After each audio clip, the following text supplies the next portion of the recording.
Розділ 15.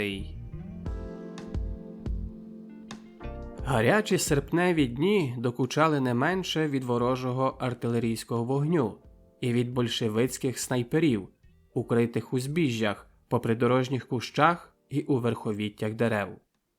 Сталеві стіни амфібій, панцерних возів і легких, середніх та важких танків були такі розігріті, що при дотику парили руки. Військове спорядження докучало, шолом сувався на очі, чоботи пекли. На небі ні хмаринки. Сонце немилосердно витискало струмки поту з тіла. Упродовж повних 5 тижнів розвідувальний дивізіон Саксонської панцерної дивізії наступав ворогові на п'яти. 5 повних тижнів безугавного напруження. За ними важкі бої біля Тернополя, Звягеля. Перефорсувавши Буг, зайняли становище в околицях Умані. Терен винятково трудний. Лісові узгір'я, яри, кущі і нещисленні вузькі польові дороги, що невідомо звідки і куди біжать, невідомо де починаються і де кінчаються. Замкнутий у кільце біля Умані ворог боронився завзято. Перед дивізією було нелегке завдання – стримати його протинаступи, що ними хотів пробити залізне кільце німецьких з'єднань. Надщерблений безнастанними боями моторизований полк Саксонської дивізії потребував поповнення, і його дістав у вигляді 3 сотень розвідувального дивізіону, що зайняли становища на бойовому відтинку полку, приготовляючися до остаточного наступу. Роман із командиром дивізіону саме йшли на командний пункт. Наступ назначено на 9 годину вранці. Всі годинники звірено. Вихідні становища дивізіону в густому листяному лісі. Перед ними похиле узбіччя, що збігає ланами вівса в долину. Лучиться з розлогими баштанами, щоб на недалекому обрії злитися з розкиненими в терені людськими садибами серед зелені садів. Ромко полегшено відітхнув, коли прибули на місце. Майор Ремер розмовляв з командиром куреня мотопіхоти, що мав наступати ліворуч від дивізіону. Обговорювали важливі справи, пов'язані з наступом, поглядали на годинники. Останні кілька хвилин, ще 2, ще 1 і остання. Із краю лісу вибігають перші 2 сотні дивізіону, розсипані в розстрільну. Збігають по узбіччі, толочать овес, біжать далі. Вслід за ними вирушає друга хвиля наступу.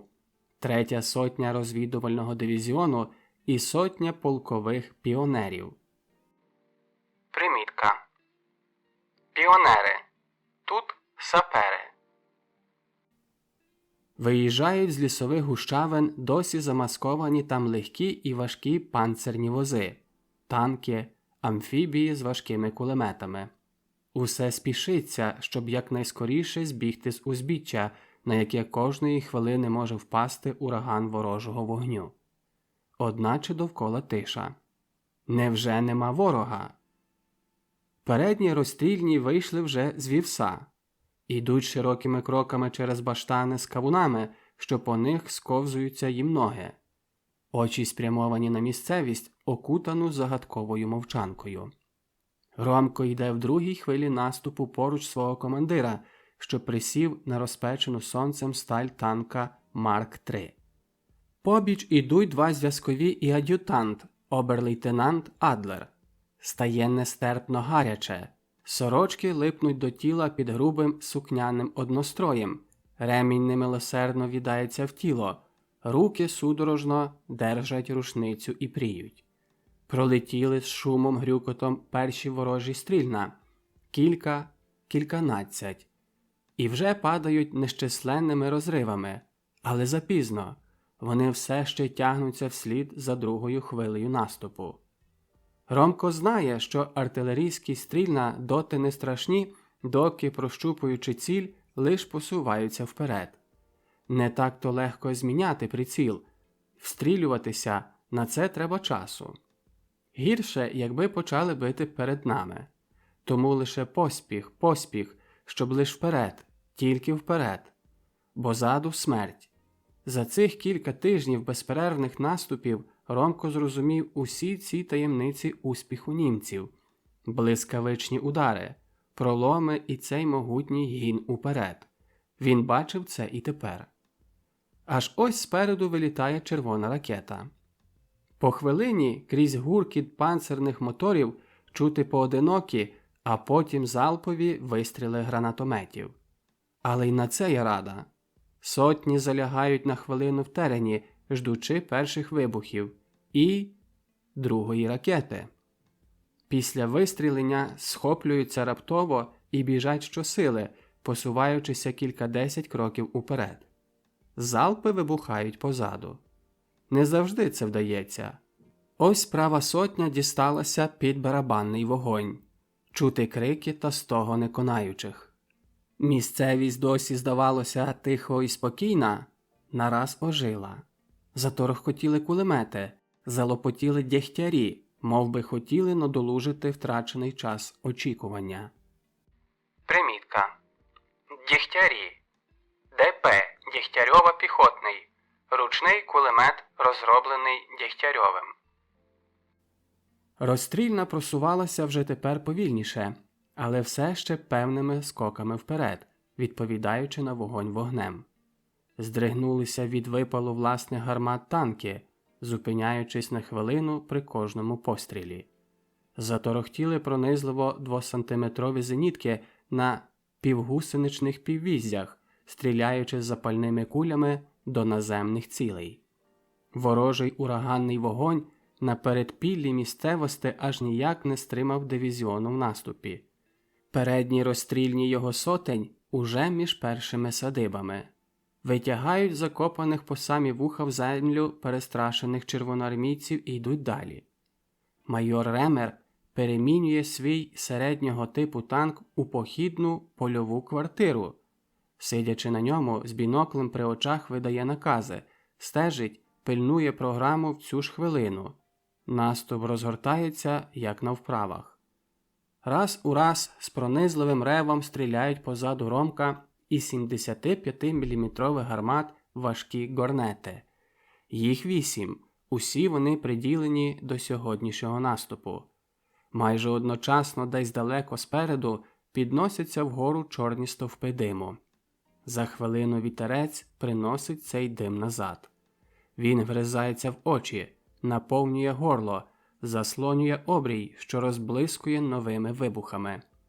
Вилітають вгору водограї землі, дерев, людських тіл. Ромко бреде через баштан кавунів. Вони виблискують темно-зеленим кольором у літньому сонці. Очі на мить затримуються на понурій картині. Розчавлений кимсь кавун. Криваво червоніє його м'якуш, а поряд відірвана від тулуба залита кров'ю голова в сталевому шоломі. На кавуні розкидані чорні зеренця, а на засохлій крові рої великих чорних мух. Чи він боїться? Так. Кожна людина відчуває страх. Але все залежить від того, як вона візьме себе в руки.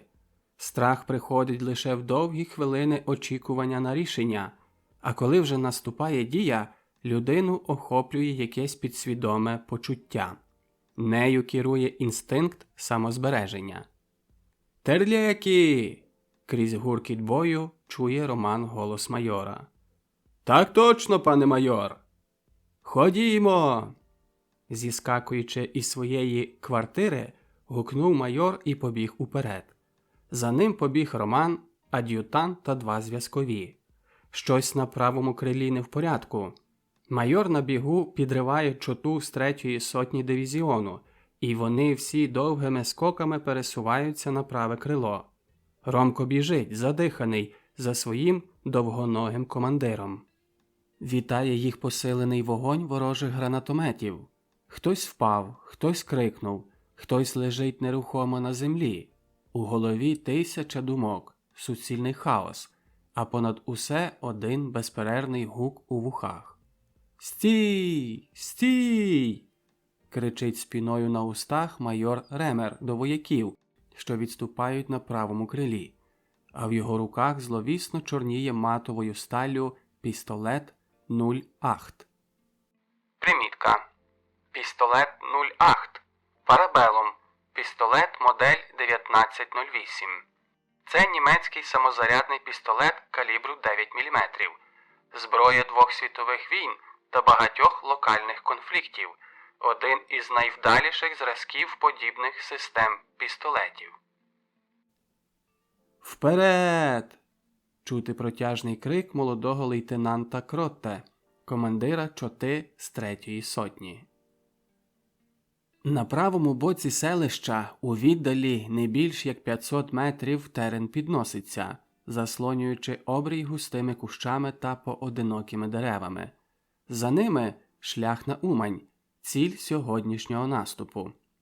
Вояки розбитої сотні підводяться із землі, завертають з півдороги серед втечі і формують нову розстрільну. Довгоногий майор Гремер, мов сатана, увихається, кричить, лає, біситься. Як його невідступне друге «я», снується за ним Роман. Знову рушили. Короткими скорими скоками, приспішуючи кроку, просуваються вперед. Підганяють їх ворожі стрільна, що рвуться позаду, приневолюючи збільшити швидкість. Щохвилини перед розстрільною виринають червоноармійці із піднесеними руками. Ніхто ними не займається. Одним рухом руки назад вказують напрямок, що його полонені добре розуміють. Благаючи помочі, повзуть по землі поранені, шукають рятунку в тих, що завдали їм ці рани. У кого вони той рятунок знайдуть? Стрілянина густішає. Чота за чотою, підірвані командирами, штурмують становища. Протяжне, безконечне, голосне «Гура!» видирається з дикої симфонії бою. Сотня з розгоном вдирається у ворожі становища. Закидує їх ручними гранатами, стріляє просто в бліді, онімілі з переляку обличчя, але одночасно сама тане. Щораз більше падає вбитих та поранених. Конає смертельно поранений відломком гранати лейтенант Кротте. В'ється в смертельних судорогах тіло ад'ютанта оберлейтенанта Адлера. Серед жорстоких страждань умирає лейтенант Фрісберг, командир чоти зв'язкових. Стогнуть поранені в живіт, скиглять ті, що з простроченими руками, ногами, легенями. Скривавлена, зморена боєм сотня задержалася в здобутих становищах. Перед їхніми очима, на віддалі яких 800 метрів, відступаючи, пливла нестримним потоком ворожа колона. Безконечно довга, принагідно зібрана колона панцерних машин, гармат, танків, возів з кінським запрягом. Усе навантажене по береги людьми і усякого роду спорядженням. По обох боках дороги довгий вуж піших вояків-червоноармійців.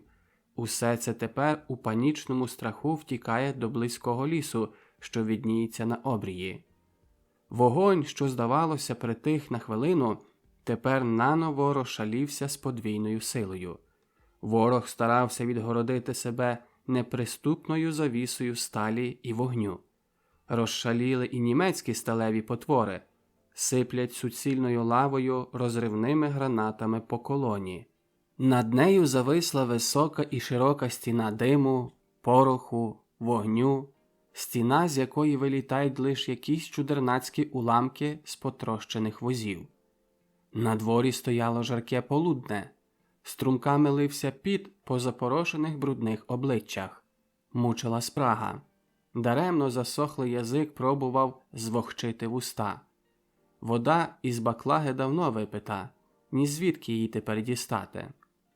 На відтинку розвідувального дивізіону бій досягнув кульмінаційного вершка. Скривавлені його сотні вдерлися у ворожі становища. Ворог, здеморалізований, охоплений панікою, піддається. Нечисленні недобитки втікають під прикриттям лісу, що відніє на обрії. Скрізь лемент, чорні калюжі, що скоро висихають, і благальні погляди, що звільна гаснуть.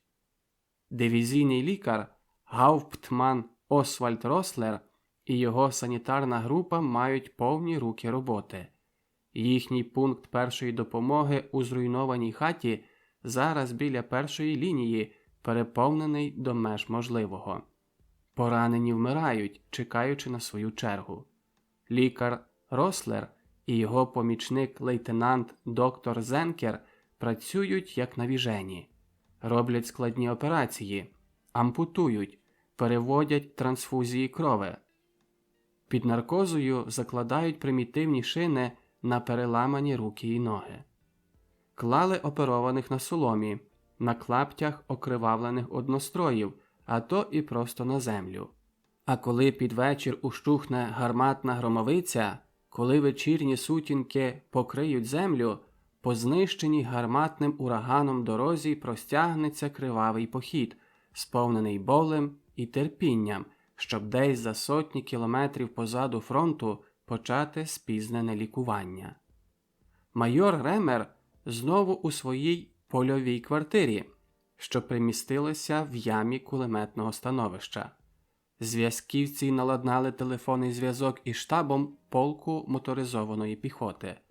Погнали вістові, несучи накази до сотень. Ромко, хоч як був утомлений, бігав мов навіжений, від команди дивізіону до поодиноких сотень з наказами.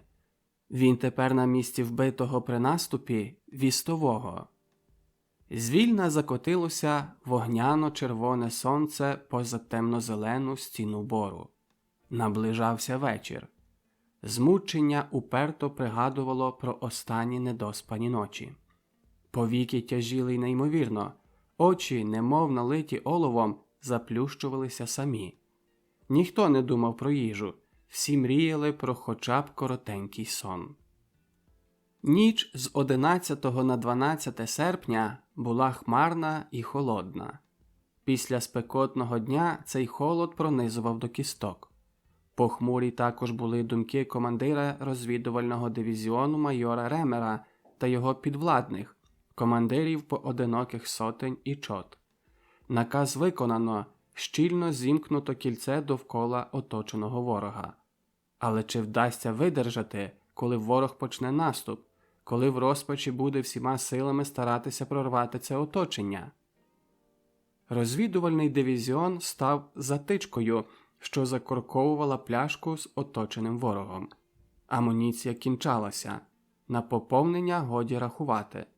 Чи буде чим, чи стане сил, щоб протиставитися наступам до відчаю доведеного ворога? Ніч була темна, тривожна. Скрізь розставлено застави та густо перетикано їх кулеметними гніздами. Наче марева з казки стояли з націленими жерлами своїх гармат важкі горнети. У прорізах їхніх сталевих щитів бистрі очі пронизували нічну темряву. Вздовж цілої лінії чуйні стійкові вдивлялися в чорну смугу лісу на тлі яснішого неба. Хвилинами здавалося їм, що бачили якісь підозрілі рухи, якісь блиски світла, що кожної хвилини ворог почне наступати. Усе ще не вмовкали ворожі гранатомети, все ще їхній вогонь нагадував про минулі години, приневолював до більшої чуйності, не давав заснути і діяв на нерви. Ромко приліг на мокрій від вечірньої роси землі, зараз же біля входу до землянки, в якій примістився командний пункт дивізіону. Мав лише одне бажання – заснути.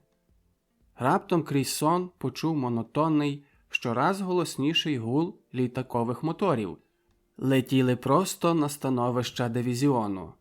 Слабе задня, аж ніби анемічне, вороже літунство з приходом ночі висилало своїх соколів на двокрильних кукурудзяниках бомбити німецькі становища. Ромко насторожив слух. Може, перелетять? Та ні. Блиснула одна, друга, а потім нещисленна кількість ракет на легкопадах. Повільно, спокійно пливуть у повітрі, освітлюючи фосфоровим блиском терен. Робиться ясніше, ніж удень, немов би кілька сонць засвітило нараз.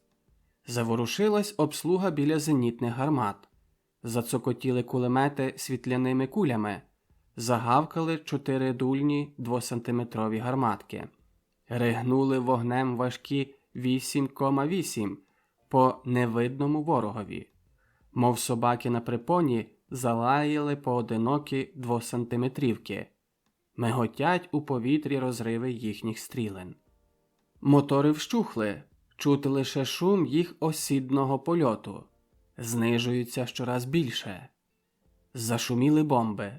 Впали на ліс, на луг і на дорогу. Загриміли вибухи, немов раптова громовиця. Цілий град бомб. Сипляться нові і нові порції. Літаки летять усе нижче. Нові вибухи. Зенітки не перестають працювати. Стріляють безперервно і досить цільно.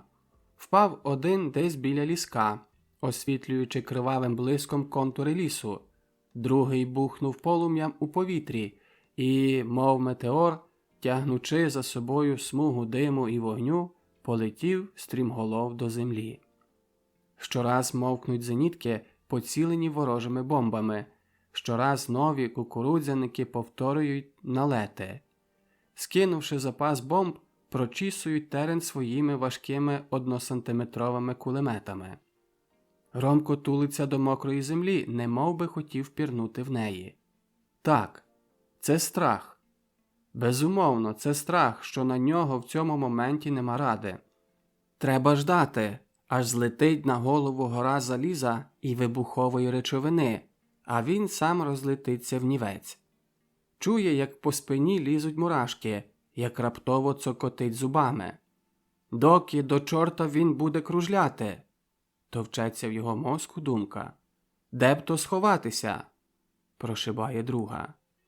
Він встає і біжить у напрямку рова. Раптом сліпучий блиск і страшний гук зливаються в одне враження. Подув повітря вдаряє в Ромка, і він падає на землю. У першій хвилині не знав, що сталося. Але новий свист привів його до свідомості, що знаходиться під безпосереднім бомбуванням. Піднімається і одним скоком досягає рова, і тут поринає, припавши судорожно до його дна. Врешті затихли мотори. Ще лиш зенітки гаркотіли, мов роз'юшені собаки, навздогін напасникам. Усе це сталося і швидкістю блискавки, після того знову настала тиша, переривана тріскотом вибухаючих кулеметних набоїв у 2 горнетах, що горіли. Санітари знову мали повні руки праці. За кілька годин повторився наліт, але цим разом не впало багато бомб, і зенітки не стріляли, щоб не зраджувати своїх становищ. «Щось у цьому мусить бути!» – крутив головою майор Ремер у командній землянці, звертаючися до прибулого з полку Гауптмана Фішера, тепер ад'ютанта розвідувального дивізіону. «Без причини не літали б так над нами. На кожний випадок треба заповісти алярм на нашому відтинку. Покличте відстових!» Це був наказ унтер-офіцерові Редерові, телефоністові при штабу дивізіону. За хвилину 4 вістові, між ними Ромко, розбіглися по сотнях, несучи усний наказ командира. На коротко перед світанком переконалися всі, що перечуття командира його не обмануло. Уночі прийшли авто з харчами, амуніцією, бензиною. Почувся притишений гамір. Вояки розбирали харчі, наповнювали ними проголоднілий шлунок. Висушені цілоденною спрагою уста жадібно пили каву, чай. Хапливо наповнювали баклажки, пильно зносили на становища амуніцію. Бурхливий день почався навальним ворожим гранатометним вогнем. Сотні стояли у своїх становищах. Поміж ними танки і штурмові гармати, мов замаяні зеленню на зелені свята хати, зводили важкі, довгі і короткі жерла. Кулемети були готові до пальби. Очі виглядали ворога, а руки стискали рушниці. До гранатометного вогню долучилася за хвилину ворожа артилерія. Це вже не була хаотична безцільна стрілянина. Мабуть, ворог зрозумів, що саме це місце найлегше опанувати, і всією силою спробує тепер прорватися сюдою. Постановив зробити ще одне зусилля, щоб вибити нашу затичку із смертоносної пляшки. При перших променях ранкового сонця ринули з лісу, що на обрії, непроглядні маси червоноармійців. Викотилися ворожі танки різних типів, переважно легкі Т-40. Примітка. Т-40 – радянський легкий, малий за класифікацією свого часу, плаваючий танк періоду Другої світової війни. Крізь далековид, а то й неозброєним оком, можна було доглянути, як йшли помалу втомленим кроком, байдужі, не звертаючи уваги на вогонь німецької важкої зброї, на град кулеметних куль, що виривали з їхніх рядів щораз більше жертв. Короткоцівкові Фердинанди попросту розстрілювали одним поцілом їхні легкі танки Т-40. Але ворожа ураганна артилерійська громовиця робить своє. Повторюється вчорашній день. Усе більше на нашому пункті першої допомоги поранених, а по ровах – убитих. Наступи большевицьких частин заломлюються не раз, але прагнення видістатися з цього замкненого котла приневолює їх знову і знову поновлювати свою спробу. Большевицька хвиля била з відчайним завзяттям у мур, здвигнений розвідувальним дивізіоном. Гра йшла за високу ставку. Якщо вдасться проламати цей мур, дорога для оточених у котлі частин буде вільна. Здавалося часом, що оборона не встоїть, що її зітре на порох ударом панцерних молотів ворожа наступальна сила. Але наказ був – видержати до кінця. Майор Ремер змобілізував усіх, що були під рукою, і кидав у місця, де ворог підсувався найближче до становищ. Ромко ще від початку бою сік довгими чергами з кулемета. Не чув ніякого хвилювання. Бив, як на вправах, чуючи за собою гримання жерл 15-сантиметрових горнетів. Раптом понад галас бою пронеслося протяжне, несамовите виття лікувальних штукасів. Примітка. Штукаси. Штука від німецької пікіруючий бомбардувальник Юнкерс Ю-87. Одномоторний двомісний пікіруючий бомбардувальник і штурмовик часів Другої світової війни. Шуліками впали на ворожі лави, що наступали, а з-під їхніх піднятих угору крил висипався смертоносний вантаж бомб. Обрій закрили клуби пороху, диму і вогню, понад які вилітали вгору вирвані з корінням дерева, викидувані якоюсь неймовірною надлюдською силою брили землі і каміння. Здавалося, що земля западається у безодню. Перейшла перша хвиля бомбардування, за нею повторила ту саму операцію друга, третя, четверта. Наступ відбито. Пізніше наступи повторилися знову. Не бракувало їм ні відваги, ні розмаху. Одначе вони не були вже такі підготовлені і зорганізовані, як перший. Це були самовбивчі наступи ворожих з'єднань, що в розпачі з криком бігли на становища дивізіону, густо кидали перед себе ручні гранати, заломлювалися у нищівному вогні зенітних, штурмових і танкових гармат та кулеметної зброї. На протязі кількох хвилин ці з'єднання переставали існувати, а крик «Гура!», що мав додавати їм бадьорости в атаці, перемінювався у несамовитий зойк сотень поранених і конаючих червоноармійців на передпіллі. Аж під вечір помалу замовкли розжарені жерла гармат. Ще слабо відзивалися короткі черги кулеметів. Настало тимчасове відпруження. Оборона дивізіону виявилася незламною. Пізно ввечері, коли на землю впали глибокі сутінки, розвідувальний дивізіон змінено. Заступив його курінь з моторизованої піхоти Саксонської дивізії. Розвідники відходили на заслужений відпочинок. Серед лісу, поміж придорожніми кущами далеко від селищ, розташувався дивізіон на кількаденний відпочинок. Одна довга, проспана здоровим сном ніч дозволила забути про недавню втому. Після днів, сповнених нервової напруги, готовності до кожнохвилинної реакції, поготівля нервів і м'язів, прийшов спокій. Люди ходили помалу, уникали кожного непотрібного надмірного зусилля, раділи спокоєм довкілля. І врешті вода. Стільки води, скільки хто хоче. Не лише до пиття, не лише на ощадне голення, не лише на промивання червоних від пороху очей, але навіть мити ноги, купатися, прати білизну. Ромко надалі залишався при штабі, виконуючи тепер дві функції – перекладача і вістового. Як перекладач він не мав багато праці, бо всіх важливіших полонених чи перебіжчиків з Червоної армії відсилали до штабу дивізії, де перекладачем був його брат Євген. Штаб і канцелярія дивізіону примістилися в одному з вантажних авт, що довгими рядами, замасковані гіллям дерев, стояли обабіч дороги.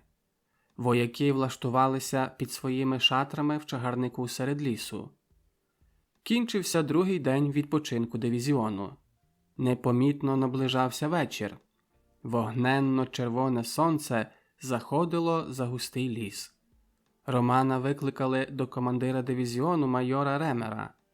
Роман спішився, бо треба було ще сьогодні ввечері встигнути на машину, що їхала до штабу дивізії. Хотів там відвідати брата. До штабу рідко коли їхала вантажна машина, а сьогодні відправляли кількох червоноармійців, що під час утечі відбилися від своїх частин і поодиноко блукали в лісах, поки не попали в руки німецьким частинам. Починало смеркати. Ромко наближався до вантажної машини, де розташувався штаб. Мав ще йти не більше як 100 метрів, коли нагло, враз із близьким гудінням мотора, рвонули повітрям короткі черги бортових кулеметів і одночасно роздалися оглушливі вибухи. Над головою з несамовитим ревом пролетіли в тій самій хвилині ворожі літаки, ховаючися за верховіття дерев. Усе тривало 1 секунду. Ромко почув, як щось раптом закололо його в боці. Пронизливий біль темною завісою заслонив очі. Від сильного тиску повітря Ромко впав на землю і знепритомнів. Прийшов до себе, аж як санітар перев'язував йому рану. Крізь імлу в очах бачив автомашини, що стояли у вогні, а біля машини метушилися схвильовані люди.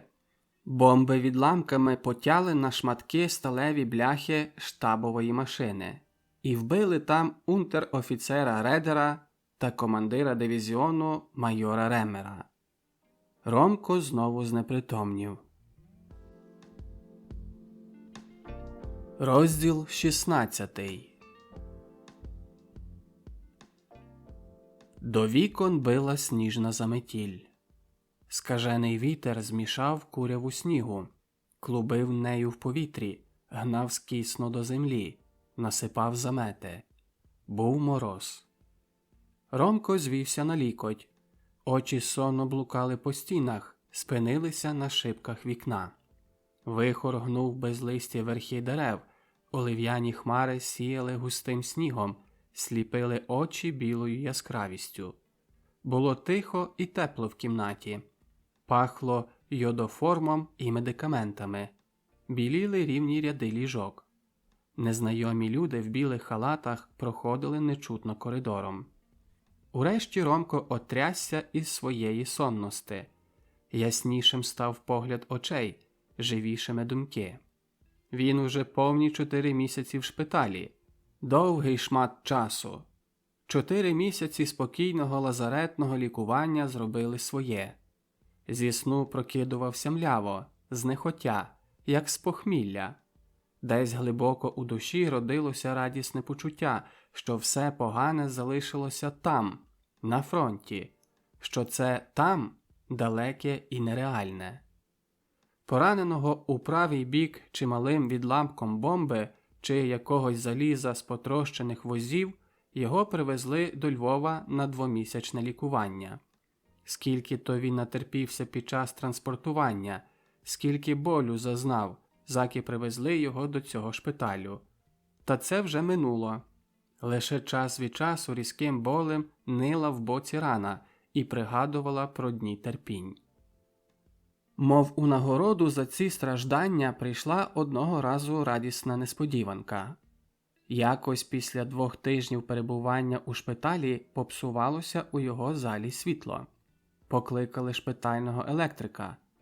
Ромко, знесилений недавно перебутою операцією, був щасливий, що хоч на хвилину міг заплющити очі.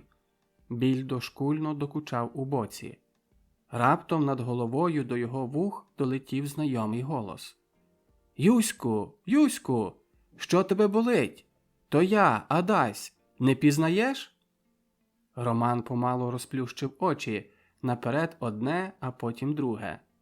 Перша хвилина довжилася в безконечність, а потім поволі, майже шепотом уста промовили. «Мати рідна, це справді ти? Справді живеш?» У його голосі повно недовір'я і здивування.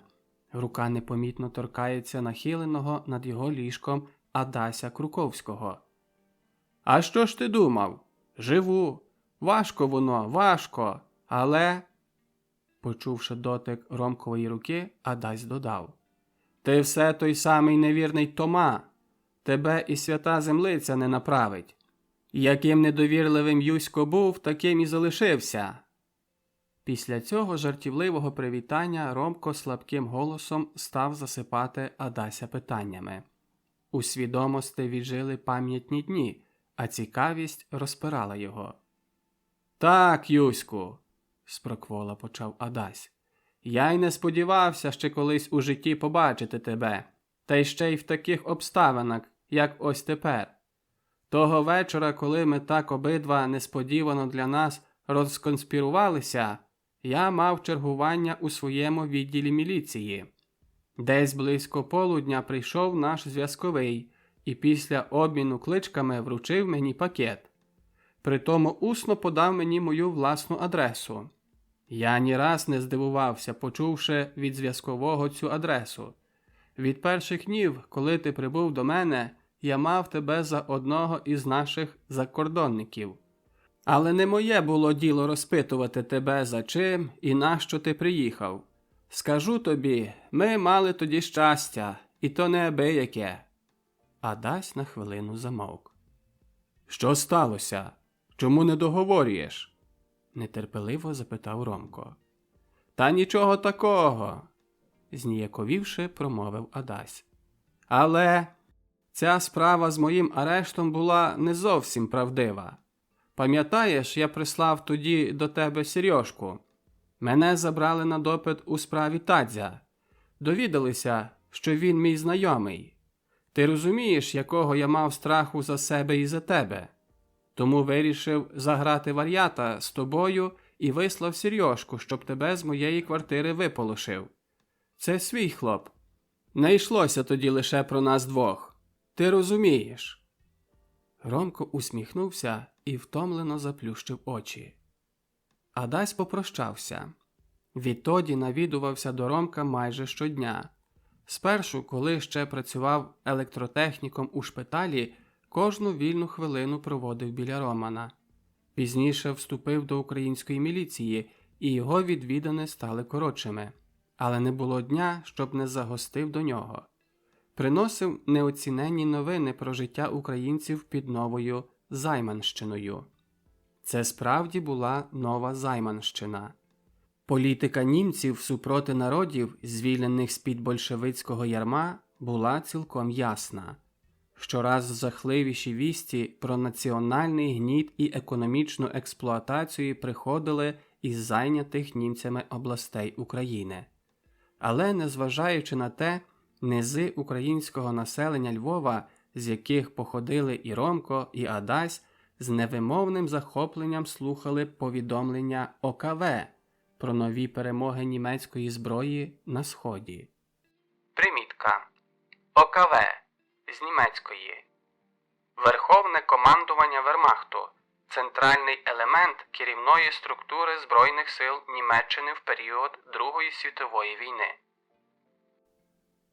Там ішли завзяті бої, і день у день німецькі збройні з'єднання просувалися далі, вглиб ворожої території. Одночасно на Сході німці стрінулися з труднощами, яких не передбачали і на них не були як слід підготовані.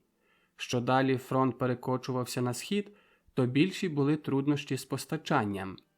Німецькі дивізії інколи робили 50-кілометрові марші за день по розлогих степах України у спеку і часто без води. Врешті прийшов листопад, і небувало рання та справді сувора цього року зима. Сильні морози збільшили число жертв незабезпеченої зимовим одягом німецької армії. Втрати від морозу часом перевищували втрати в боях. Перші ознаки заламання німецьких збройних сил на сході Європи почалися в грудні, коли на здесятковані морозом німецькі армії, висунені далеко вперед, без достатнього постачання боєприпасами і харчами, вдарили свіжі большевицькі сибірські дивізії. У завзятих боях німці відступали з-під Москви, до якої на одному відтинку були всього у віддалі 30 кілометрів. Також на півдні постала загроза поразки цілого Південного фронту, коли частина німецьких армій опинилися в оточенні біля Таганрога. Лише скорий і рішучий удар німецьких змоторизованих частин, стягнених з Донецького фронту, зміг відкинути назад большевицькі частини, що наступали. Усі плановані німцями наступи, що мали на меті опанувати ще перед приходом зими важливі стратегічні осередки, заламалися, а большевицька контрофензива відкинула німецькі дивізії з-під Москви, Калініна і Скопіна на сотні кілометрів на захід. Примітка. Калінін – зараз місто Тверь в Росії. З 1931 до 1990 року мало назву Калінін. Скопін – місто у Рязанській області Росії. Ті всі вістки тривожили Ромка. Він не міг заспокоїти себе. Рідко коли писав його брат Євген, що тепер десь там на Сході переживав цю страшну зиму і ці завзяті бої. Ромко ліниво ворухнувся на ліжку. Вже б час уставати, адже незадовго ранішня візита, а до того він сьогодні йде на свій перший вихід, і то в гостину до Адася. Адже сьогодні український святвечір. Прикро стало на душі в Ромка, коли згадав про це велике родинне свято. Куди ділася його рідня? Де це радісне і таке нетерпеливе очікування першої вечірньої зірки? Навіть його кохана Неля виходила саме по святах заміж за якогось там добродія. Цю звістку приніс Адась, що службово їздив до Перемишля, і на прохання Романа навідався до панства Сухоцьких. Дістав листа і від Нелі, що в обширних словах хотіла вияснити йому цей свій крок. Це був для нього все-таки болючий удар.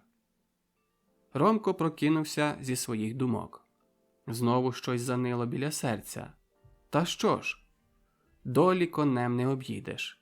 Треба життя сприймати таким, як воно є, пригадав собі Нелині слова і рвучко встав з ліжка.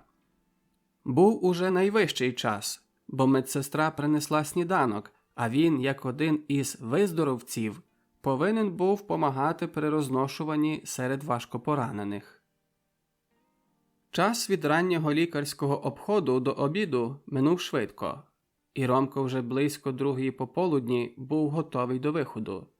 Відпустку випросив на 24 години, кажучи, що йде до своїх рідних. Труднощів ніхто йому з цього приводу не робив. Усі знали, що він у своєму родинному місті.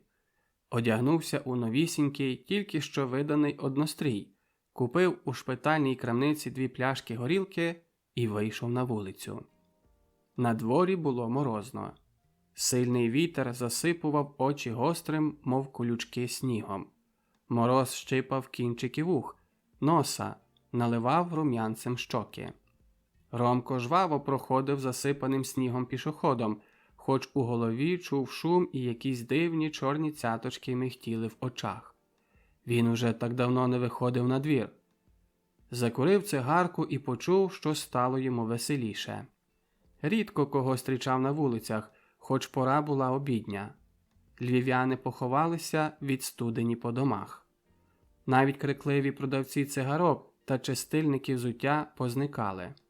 Вскочив прожогом у над'їжджаючий трамвай і після півгодинної їзди був уже на місці. Знайомий Адасовий дім, мов старий дідуган з великою білою кучмою волосся на голові, стара маленька хатина у передмісті Львова.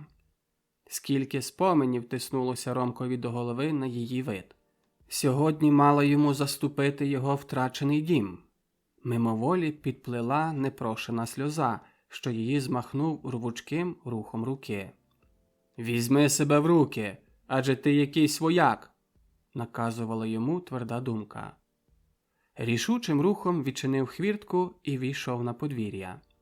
Ще й не зробив кроку в бік хатніх дверей, як вони враз відчинилися, і в них появилася постать старенької пані Круковської, Адасової матері, підтримуваної під руку її ж одинаком.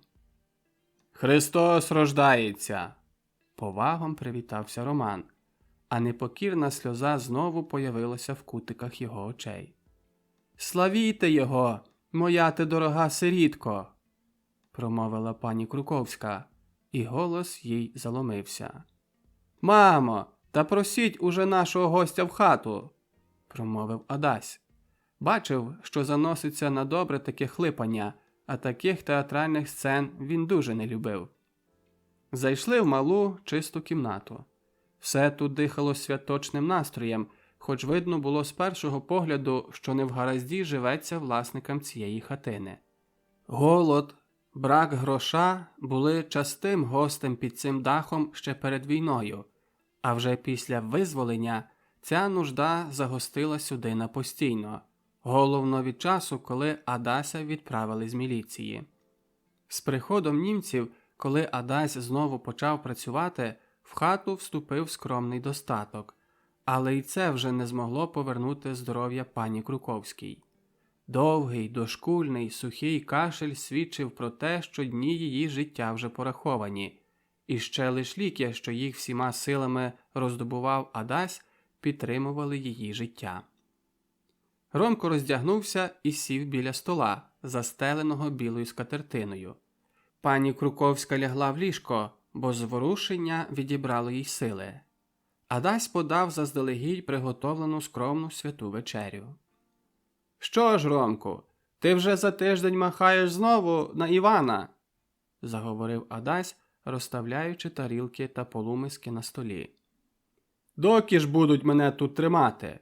Повір, що з охотою йду назад, бо тут кожна дрібничка нагадує мені якусь втрату», – відповів після деякої мовчанки Роман.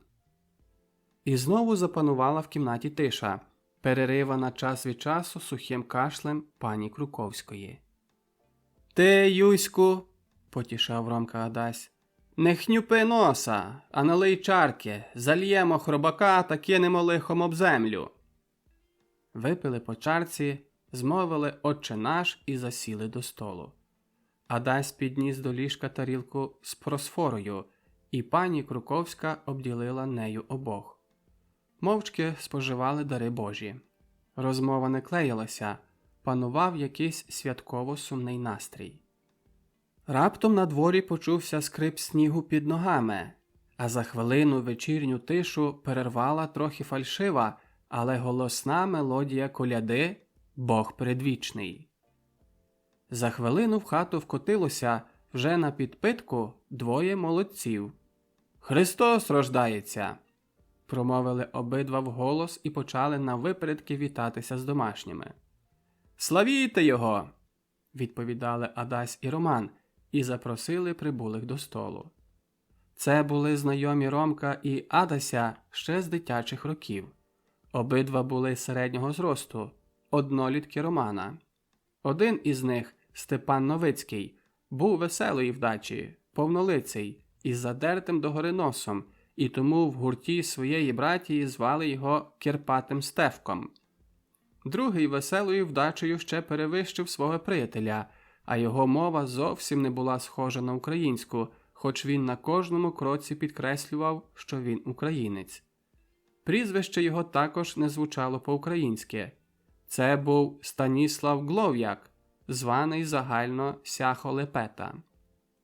«Він розуміється, і горілка першокласна, а не той бурачаний самогон, і закуска добра, ще й своя стара компанія.